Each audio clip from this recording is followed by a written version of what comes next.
বন্ধুরা, আজ হাজির হয়েছি বাংলা প্রবাদ বাক্য নিয়ে। অতি লোভে তাঁতি নষ্ট, অতিরিক্ত লোভ করলে ক্ষতি হয়। যেমন কর্ম তেমন ফল, কাজ অনুযায়ী ফল পাওয়া যায়।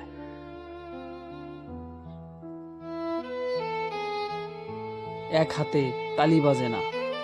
কোনো বিরোধ বা ঘটনার জন্য সাধারণত উভয় পক্ষই দায়ী। নাচতে না জানলে উঠোন বাঁকা, নিজের অযোগ্যতা ঢাকতে অন্যকে দোষ দেওয়া।